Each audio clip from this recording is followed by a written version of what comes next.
माघ मास का महात्म 9वां अध्याय।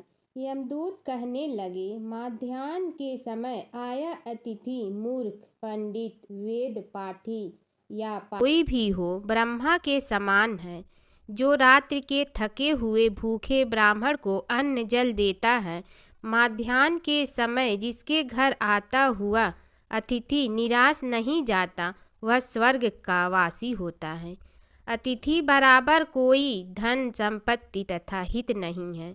बहुत से राजा और मुनि अतिथि सत्कार से ब्रह्मा लोक को प्राप्त हुए हैं।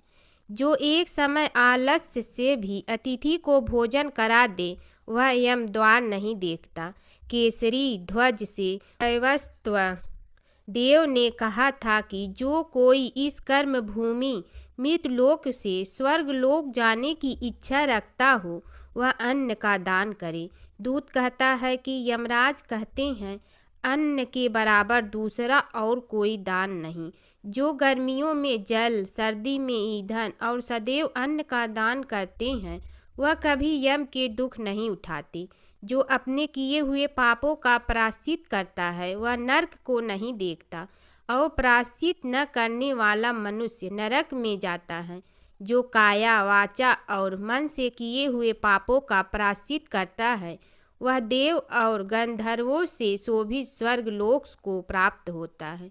जो नित्य ही व्रत, तप, तीर्थ करते हैं और जितेंद्रिय हैं, वह भयंकर यम को नहीं देखते हैं। नित्य धर्म करने वाला दूसरे का अन्न, भोजन और दान त्याग दे। नित्य स्नान करने से बड़े बड़े पाप का नाश होकर यम को नहीं देखता।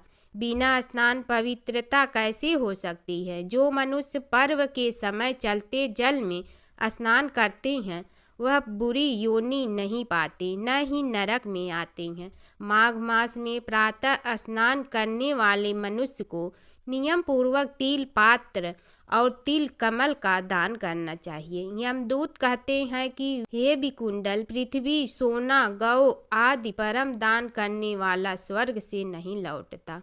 बुद्धिमान पुण्य तिथियों, व्यतिपात, संक्रांति आदि को थोड़ा सा दान करके भी बुरी गति को नहीं प्राप्त होता। सत्यवादी, मौन रहने वाला, मीठा बोलने वाला, क्षमाशील, नीतिवान, किसी की निंदा न करने वाला, सब प्राणियों पर दया करने वाला, पराये धन को तृण के समान समझने वाला मनुष्य कभी नरक को नहीं भोगता। नगर बसेरे की कहानी। किसी गांव में एक भाट व एक जाट रहता था। दोनों में घनिष्ठ मित्रता थी। एक बार जाट अपनी बहन के घर जाने को तैयार हुआ तो भाट अपनी ससुराल जाने को तैयार हुआ। दोनों साथ चल पड़े तो रास्ते में रुककर एक कुएं की मुंडेर पर बैठ गए। जाट ने भाट से कहा कि नगर बसेरा कर लेते हैं। इस पर भाट बोला कि तू ही नगर बसेरा कर ले, मैं तो अपनी ससुराल जा रहा हूँ, वहाँ खूब खातिर होगी मेरी, तू कर ले नगर बसेरा। जाट वहीं कुएं के पास बैठ पानी की घंटी और चावल का दाना लेकर नगर बसेरा करने लगा।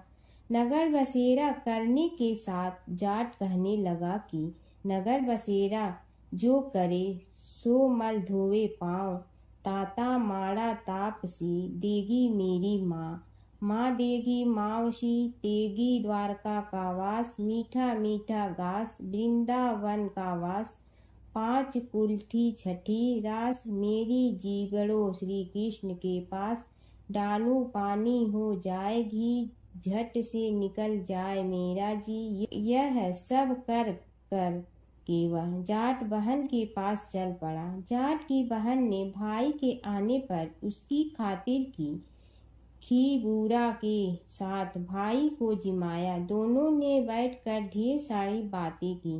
इधर भाट अपने ससुराल पहुंचा तो वहां आग लगी हुई थी। आग बुझाने वह भी लग गया, जिसमें हाथ मुंह भी काले हो गए और खुद भी थोड़ा सुलझ गया। ना रोटी ना पानी के लिए ही किसी ने पूछा। एक पड़ोसन आई तो उसने भाट की सास को कहा कि जमाई आया है, जरा उस आओ भगत कर लो। बुढ़िया बोली कि सब कुछ तो जल गया है, अब कहाँ से आव भगत करूं। तब पड़ोसन ने ही भाट को एक रोटी के साथ छाछ दी। उसने वही खाकर गुजारा किया। शाम को दोनों फिर घर की ओर चल पड़े और रास्ते में मिल गए और एक दूसरे का हाल पूछा। भाट बोला कि मेरी ससुराल में तो आग लगी हुई थी, आग बुझाते मैं खुद काला हो गया हूँ, ना रोटी मिली ना पानी। जाट बोला कि मेरी तो बहुत खातिर हुई। फिर बोला कि मैंने कहा था ना कि नगर बसेरा कर ले, अब कर ले, लेकिन भाट ने फिर मना कर दिया। कहने लगा कि चाहे रोटी दे या न दे, तेरी तो माँ है, दही चूरमा का पेड़ा धरा पाएगा। भाट ने फिर नगर बसेरा नहीं किया, जाट ने कर लिया। नगर बसेरा जो करे सो मल धोए पाँव, ताता माड़ा तापसी देगी मेरी माँ, माँ देगी मावसी देगी द्वारका का वास, मीठा मीठा घास वृंदावन का वास, 5 कुल्ठी छठी रास, मेरा जी बढ़ो श्री कृष्ण के पास। डालू पानी हो जाए घी, झट से निकल जाए मेरा जी, करके वह चल पड़ा। घर पहुँचते ही जाट की मौसी ने बहुत लाड प्यार किया। उधर भाट घर गया तो उसकी भैंस खो गई थी। बाप एक लाठी रखे तो दूसरी उठाए और कहने लगा कि ससुराल गया तो आग लगा दी, अब यहाँ आया तो भैंस खो दी। बाप ने कहा कि पहले भैंस लेकर आ, तभी रोटी पानी मिलेगा। सारा दिन भाट भैंस ढूंढता रहा, लेकिन उसे भैंस नहीं मिली। जाट और भाट की मुलाकात फिर से बाजार में हो गई। जाट ने भाट के हाल चाल पूछे तो भाट बोला कि आते ही भैंस खो गई, बस उसी दिन से भैंस ढूंढ रहा हूँ। रोटियां का तो पूछो ही मत। जाट ने कहा कि मैंने तो पहले ही कहा था कि नगर बसेरा कर ले। जाट की बात सुनकर भाट बोला कि तेरे नगर बसेरे में इतनी ताकत है तो चल अब कर लेते हैं। दोनों ने बैठकर नगर बसेरा किया। नगर बसेरा जो करे सो मल धोवे पाँव, ताता माड़ा तापसी देगी मेरी माँ, माँ देगी मौसी देगी द्वारका का वास, मीठा मीठा घास वृंदावन का वास, 5 कुल्ठी छठी रास, मेरा जीवड़ो श्री कृष्ण के पास। डालू पानी हो जाए घी, झट से निकल जाए मेरा जी।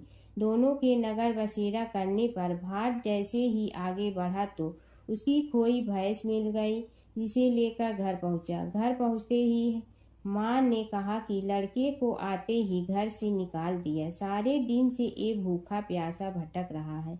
यह कहकर उसकी माँ ने उसको खूब खिलाया पिलाया। इस घटना के बाद सारे नगर में ढिंढोरा पिटवा गया कि कब कोई अपने पीहर या सास से आते जाते नगर बसेरा करें। जैसे भाट को नगर बसेरा करने का फल मिला, वैसे ही हर किसी को मिले। धरती के प्रथम मानव स्वयंभू मनु और उनकी पत्नी शतरूपा की कथा। स्वयंभू मनु को आदि भी कहा जाता है। आदि का अर्थ प्रारंभ। सभी भाषाओं के मनुष्यवाची शब्द मैन, मनुज, मानव, आदम, आदमी आदि सभी मनु शब्द से प्रभावित हैं। यह समस्त मानव जाति के प्रथम संदेशवाहक हैं। इन्हें प्रथम मानने के कई कारण हैं। संसार के प्रथम पुरुष स्वयंभू मनु और प्रथम स्त्री थी शतरूपा। इन्हें प्रथम पुरुष और प्रथम स्त्री की संतानों से संसार के समस्त जनों की उत्पत्ति हुई। मनु की संतान होने के कारण वे मानव कहलाए। मानव उसे कहते हैं जिसमें जड़ और प्राण से कहीं ज्यादा सक्रिय है। मन, मनुष्य में मन की ताकत है, विचार करने की ताकत है, इसीलिए उसे मनुष्य कहते हैं। चूंकि यह सभी मनु की संतानें हैं, इसलिए मनुष्य को मानव भी कहा जाता है।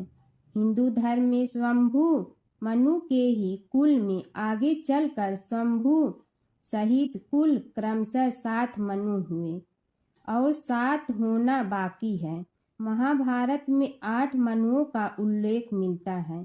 श्वेत वराह कल्प में 14 मनुओं के नाम स्वयंभू, स्वरोचिष, औतमी, तामस मनु, रैवत, चाक्षुष, वैवस्वत, सूर्य सावर्णी, दक्ष सावर्णी, ब्रह्मा सावर्णी, धर्म सावर्णी, रुद्र सावर्णी, रौच या देव सावर्णी, भौत या इंद्र सावर्णी। प्रजापत्य कल्प में ब्रह्मा ने रुद्र रूप को ही स्वयंभू मनु और स्त्री रूप में शतरूपा को प्रकट किया। शंभु मनु एवं शतरूपा की कुल 5 संतानें थीं, जिनमें से 2 पुत्र प्रियव्रत एवं उत्तानपाद तथा 3 कन्याएं आकुति, देवहूति और प्रसूति थी। आकुति का विवाह रुचि प्रजापति के साथ और प्रसूति का विवाह दक्ष प्रजापति के साथ हुआ। देवहूति का विवाह प्रजापति करदम के साथ हुआ। रुचि के आकुति से एक पुत्र उत्पन्न हुआ जिसका नाम यज्ञ रखा गया। इनकी पत्नी का नाम दक्षिणा था। कपिल ऋषि देवहूति की संतान थे। हिंदू पुराणों अनुसार इन्हीं 3 कन्याओं से संसार के मानवों में वृद्धि हुई। दक्ष ने प्रसूति से 24 कन्याओं को जन्म दिया। इसके नाम श्रद्धा, लक्ष्मी, पुष्टि, धुति, तुष्टि, मेधा, क्रिया, बुद्धि, लज्जा, वपु, शांति, रिद्धि और कीर्ति है। 13 का विवाह धर्म से किया और फिर भृगु से ख्याति का, शिव से सती का, मरीचि से संभूति का, अंगिरा से स्मृति का, पुलस्त्य से प्रीति का, पुलह से क्षमा का, कृति से सन्नति का, अति से अनसुईया का, वशिष्ठ से ऊर्जा का, वह से स्वाह का तथा पितरों से स्वधा का विवाह किया। आगे आने वाली सृष्टि इन्हीं से विकसित हुई। 2 पुत्र प्रियव्रत और उत्तानपाद। उत्तानपाद की सुनीति और सुरुचि नामक 2 पत्नी थीं। राजा उत्तानपाद के सुनीति से ध्रुव तथा सुरुचि से उत्तम नामक पुत्र उत्पन्न हुए। ध्रुव ने बहुत प्रसिद्धि हासिल की थी। स्वयंभू मनु के दूसरे पुत्र प्रियव्रत ने विश्वकर्मा की पुत्री बहिष्मति से विवाह किया था, जिनसे आग, निद्र, यज्ञबाहु, मेधातिथि आदि 10 पुत्र उत्पन्न हुए। प्रियव्रत की दूसरी पत्नी से उत्तम, तामस और रैवत ये 3 पुत्र उत्पन्न हुए, जो अपने नाम वाले मनवंतरों के अधिपति हुए। महाराज प्रियव्रत के 10 पुत्रों में से कवि, महावीर तथा सवन ये 3 नैष्ठिक ब्रह्मचारी थे और उन्होंने संन्यास धर्म ग्रहण किया था। महाराज मनु ने बहुत दिनों तक इस सप्तद्वीपवती पृथ्वी पर राज्य किया। उनके राज में प्रजा बहुत सुखी थी। इन्हीं ने मनु स्मृति की रचना की थी, जो मूल रूप में नहीं मिलती। उसके अर्थ का अनर्थ ही होता रहा है। उस काल में वर्ण का अर्थ रंग होता था और आज जाति। प्रजा का पालन करते हुए जब महाराज मनु को मोक्ष की अभिलाषा हुई तो वे संपूर्ण राजपाट अपने बड़े पुत्र उत्तानपाद को सौंपकर एकांत में अपनी पत्नी शतरूपा के साथ नैमिषारण्य तीर्थ चले गए। लेकिन उत्तानपाद की अपेक्षा उनके दूसरे पुत्र राजा प्रियव्रत की प्रसिद्धि ही अधिक रही। मनु ने सुनंदा नदी के किनारे 100 वर्ष तक तपस्या की। दोनों पति पत्नी ने नैमिषारण्य नामक पवित्र तीर्थ में गोमती के किनारे भी बहुत समय तक तपस्या की। उस स्थान पर दोनों की समाधियां बनी हुई है। स्वयंभू मनु के काल के ऋषि मरीचि, अत्रि, अंगिरस, पुलह, कृतु, पुलस्त्य और वशिष्ठ हुए। राजा मनु सहित उक्त ऋषियों ने ही मानव को सभ्य, सुविधा संपन्न, भ्रम साध्य और सुसंस्कृत बनाने का कार्य किया। राजा प्रियव्रत के ज्येष्ठ पुत्र अग्निध्र जम्बूद्वीप के अधिपति हुए। अग्निध्र के 9 पुत्र जम्बूद्वीप के 9 खंडों के स्वामी माने गए हैं, जिनके नाम उन्हीं के नामों के अनुसार किला, वृत्त वर्ष, भद्रास वर्ष, केतुमाल वर्ष, कुरु वर्ष, हिरण्मय वर्ष, रम्यक वर्ष, हरि वर्ष, किंग पुरुष वर्ष और हिमालय से लेकर समुद्र के भूभाग को नाभि खंड कहते हैं। नाभि और कुरु ये दोनों वर्ष धनुष की आकृति वाले बताए गए हैं। नाभि के पुत्र ऋषभ हुए और ऋषभ से भरत का जन्म हुआ। भरत के नाम पर ही बाद में इस नाभि खंड को भारतवर्ष कहा जाने लगा। आप सोच रहे होंगे कि जब स्वयंभू मनु ही धरती के पहले मानव थे, जो अन्य ऋषि प्रजापति आदि कहाँ से आए। दरअसल प्राचीन काल में इस पृथ्वी के कई विभाजन थे, पाताल, धरती, स्वर्ग आदि। स्वर्ग से ही ब्रह्मा ने शंभु मनु को धरती पर उतारा था। उनके इस अवतरण की कथाएं भिन्न भिन्न मिलती हैं। माता सीता की कथा। यह कहानी सीता माता कहती थी और श्री राम इसे सुना करते थे। एक दिन श्री राम भगवान को किसी काम के लिए बाहर जाना पड़ा, तो सीता माता कहने लगी कि भगवान, मेरा तो 12 वर्ष का नित्य नियम है। अब आप बाहर जाएंगे तो मैं अपनी कहानी किसे सुनाऊंगी।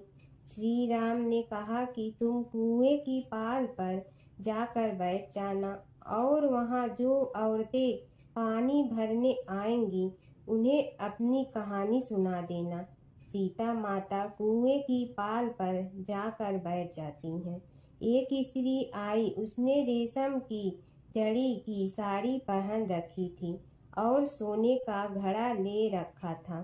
सीता माता उसे देख कहती हैं कि बहन, मेरा 12 वर्ष का नित्यनेम सुन लो। पर वह स्त्री बोली कि मैं तुम्हारा नित्यनेम सुनूंगी तो मुझे घर जाने में देरी हो जाएगी और मेरी सास मुझसे लड़ेंगी। उसने कहानी नहीं सुनी और चली गई। उसकी रेशम जड़ी की साड़ी फट गई, सोने का घड़ा मिट्टी के घड़े में बदल गया।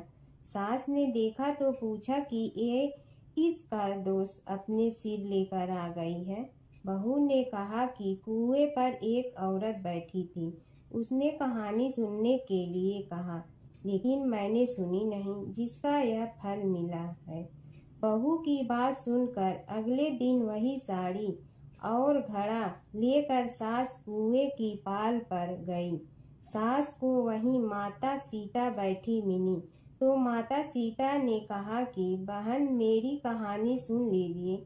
सास बोली कि एक बार छोड़, मैं तो 4 बार कहानी सुन लूंगी। राम आए, लक्ष्मण आए, देश के पुजारी आए, नित नेम का नेम लाए, आओ राम बैठो राम। तपी रसोई जियो राम, माखन मिश्री खाओ राम। दूध बतासा पियो राम, सूत के पलका मोठो राम। साल दुसाला पोठो राम, साल दुसाला ओढ़ो राम। जब बोलो जब राम ही राम, राम संवारे सबके काम। खाली घर भंडार भरेंगे, सबका बेड़ा पार करेंगे। श्री राम जय राम जय जय राम। सास बोली कि बहन, कहानी तो बहुत अच्छी लगी। कहानी सुनकर सास घर चली गई और उसकी साड़ी फिर से रेशम जड़ी की बन गई।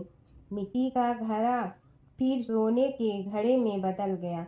बहू कहने लगी, सासू माँ, आपने ये सब कैसे किया। सास ने कहा कि बहू, तू दोष लगा के आई थी और मैं अब दोष उतार कर आ रही हूँ। बहू ने फिर पूछा कि वह कुएं वाली स्त्री कौन है। सास बोली कि वे सीता माता थी। वे पुराने से नया कर देती हैं, खाली घर में भंडार भर देती हैं। वह लक्ष्मी जी का वास घर में कर देती हैं। आदमी की जो भी इच्छा हो उसे पूरा कर देती हैं। बहू बोली कि ऐसी कहानी मुझे भी सुना दो। सास बोली कि ठीक है, तुम भी सुनो। और सास ने कहानी शुरू की। राम आए, लक्ष्मण आए, देश के पुजारी आए, नित नेम का नेम लाए, आओ राम बैठो राम। तपी रसोई जियो राम, माखन मिश्री खाओ राम। दूध बतासा पियो राम, सूत के पलका मोठो राम।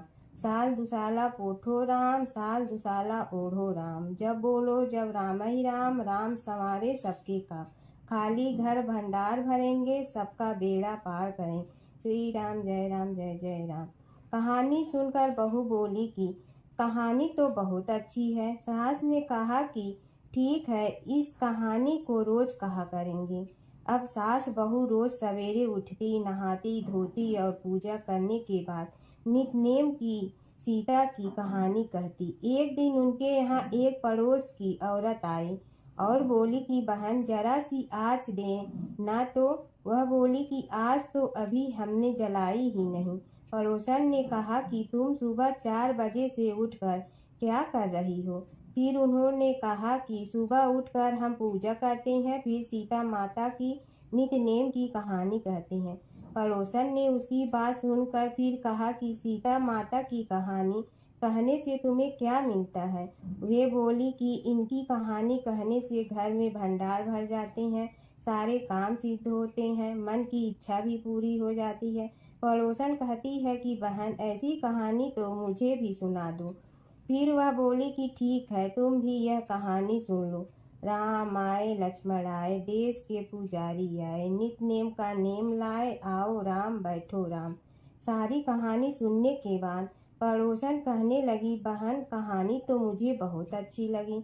अब वह पड़ोसन भी नित्य नेम सीता माता की कहानी कहने लगी। कहानी कहने से सीता माता ने पड़ोसन के भी भंडार भर दिए।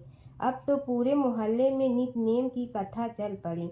हर किसी की मनोकामना पूरी होने लगी। हे सीता माता, जैसे आपने उनके भंडार भरे वैसे ही आप हमारे भी भंडार भरना, सबकी भरना, कहानी सुनने वाले के भी और कहानी कहने वाले के भी। एक बूढ़ा ब्राह्मण था। वह रोज पीपल को जल से सींचता था। पीपल में से रोज एक लड़की निकलती और कहती पिताजी मैं आपके साथ जाऊंगी। यह सुनते सुनते बूढ़ा दिन ब दिन कमजोर होने लगा। तो बुढ़िया ने पूछा कि क्या बात है? बूढ़ा बोला कि पीपल से एक लड़की निकलती है और कहती है कि वह भी मेरे साथ चलेगी। बुढ़िया बोली कि कल ले आना उस लड़की को, जहाँ 6 लड़कियां पहले से ही हमारे घर में है, वहाँ 7वीं लड़की और सही। अगले दिन बूढ़ा उस लड़की को घर ले आया। घर लाने के बाद बूढ़ा ब्राह्मण आटा मांगने गया तो उसने पहले दिनों की अपेक्षा आज ज्यादा आटा मिला था। जब बुढ़िया वह आटा छानने लगी तो लड़की ने कहा कि लाओ माँ मैं छान देती हूँ। जब वह आटा छानने बैठी तो परात भर गई। उसके बाद माँ खाना बनाने जाने लगी तो लड़की बोली कि आज रसोई मैं बनाऊंगी। तो बुढ़िया बोली कि ना, तेरे हाथ जल जाएंगे। लेकिन लड़की नहीं मानी। वह रसोई में खाना बनाने गई तो उसने तरह तरह के 36 व्यंजन बना डाले और आज सभी ने भर पेट खाना खाया। इससे पहले वह आधा पेट भूखा ही रहते थे। रात हुई तो बुढ़िया का भाई आया और कहने लगा कि दीदी मैं तो खाना खाऊंगा। बुढ़िया परेशान हो गई कि अब खाना कहाँ से लाऊंगी। लड़की ने पूछा कि क्या बात है माँ? उसने कहा कि तेरा मामा आया है और रोटी खाएगा, लेकिन रोटी तो सबने खा ली है, अब उसके लिए कहाँ से लाऊंगी। लड़की बोली कि तू चिंता मत कर माँ, मैं बना दूंगी।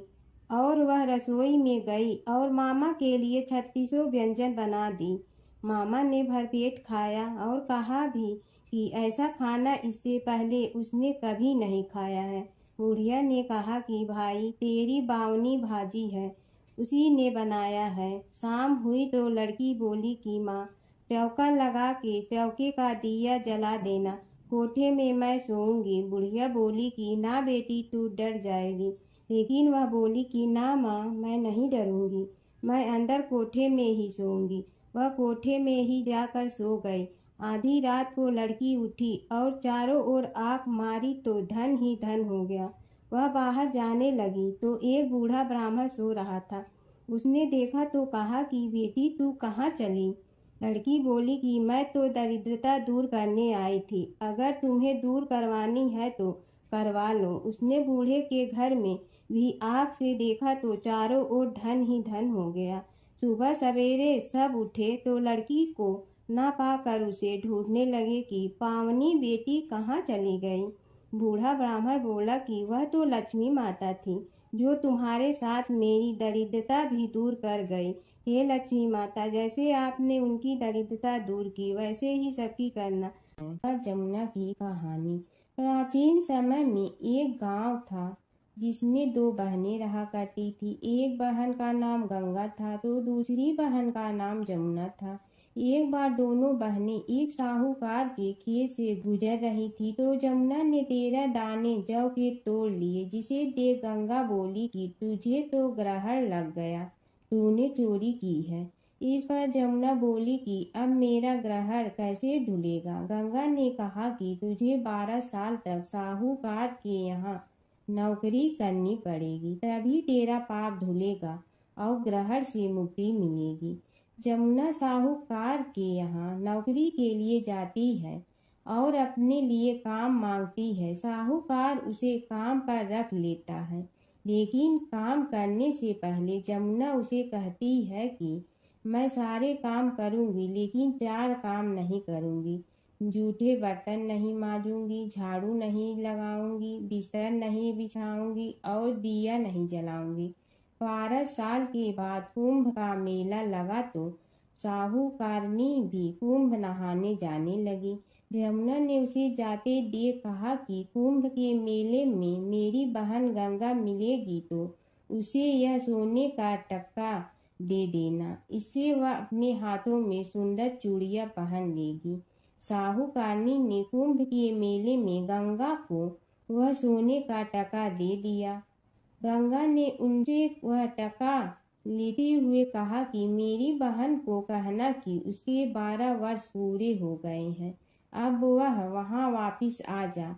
साहूकार व साहूकारनी वापिस घर आए तब जमुना मटके में पानी भर रही थी। दोनों जमुना से बोले कि हमने सोने का वह टका तेरी बहन गंगा को दे दिया था और उसने कहा है कि तेरे 12 वर्ष पूरे हो गए हैं, इसलिए अब तुम वापिस जाओ। यह समाचार सुनते ही जमुना सहस्त्र धारा में बदल गई और बहने लगी। जमुना जी का यह रूप देखकर साहूकार और साहूकारनी परेशान हो गई थी। हमारे घर में जमुना माता ने काम किया, हमें तो अब ग्रहण लग गया है, हम यह ग्रहण कैसे उतारेंगे। जमुना भागकर गंगा माता के पास चली गई। गंगा ने जमुना से पूछा कि तुम साहूकारनी से कुछ कहकर आई हो या ऐसे ही बिना बताए आ गई। तब जमुना बोली कि मैं तो कुछ भी बताकर नहीं आई हूँ। गंगा ने कहा कि जा उन्हें धीरज दे आ, नहीं तो उन्हें जीवन भर असंतोष ही रहेगा। गंगा के कहने पर जमुना माता ने साहूकारनी को सपने में दर्शन दिए और कहा कि तुम दोनों उल्टे माथे क्यों पड़े हो, जाओ उठकर खाओ पियो। तब दोनों बोले कि हम कैसे उठें, हमें तो ग्रहण लगा है, क्योंकि हमने उल्टे सीधे और पता नहीं कितने नीच कार्य आपसे कराए हैं। तब जमुना जी बोली कि तुम्हें ग्रहण नहीं लगा है, ग्रहण तो मुझे लगा था कि मैंने तुम्हारे खेत से 13 दाने जौ के चुराए थे। मैं तो अपना ग्रहण उतारने तुम्हारे घर आई थी। मेरा ग्रहण तुम्हारे घर में 12 वर्ष तक रहने से उतर गया है और मेरी मुक्ति हो गई है। जमुना जी ने कहा कि तुम्हें कोई ग्रहण नहीं लगा है, उल्टे मेरे 12 वर्ष तक यहाँ रहने से तुम्हारी भी मुक्ति हो गई है। यह कहकर जमुना जी स्वप्न से चली गई।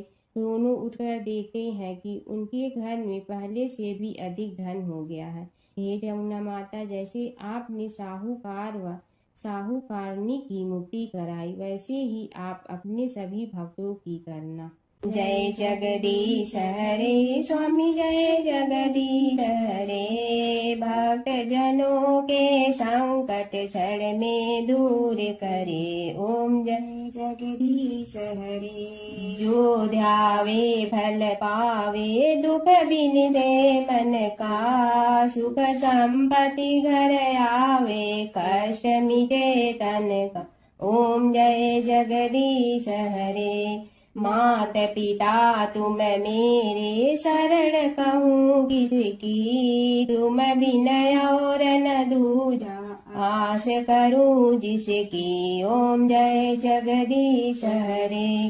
तुम पूरण परमात्मा तुम अंतर्यामी, पार ब्रह्म परमेश्वर तुम सबके स्वामी। ओम जय जगदीश हरे। तुम बिंदा के सागर तुम पालन करता, मैं मूरख कल काम कृपा करो भरता। ओम जय जगदीश हरे। तुम हो ये कय गोचर सबके प्राणपति, किस विधि मिलूं दया में तुमको मैं कुमति। ओम जय जगदीश हरे। दीन बंधु दुख हरता तुम रक्षक मेरे, अपने हाथ उठाओ द्वार पड़ा तेरे। ओम जय जगदीश हरे। विषय विकार मिटा पाप हरो देवा, श्रद्धा भक्ति बढ़ाओ संतन की सेवा। ओम जय जगदीश हरे।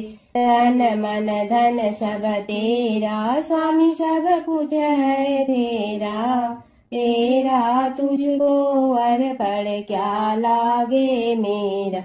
ओम जय जगदीश हरे। जय जगदीश हरे। स्वामी जय जगदीश हरे। भक्त जनों के संकट क्षण में दूर करे। ओम जय जगदीश हरे। स्वामी जय जगदीश हरे।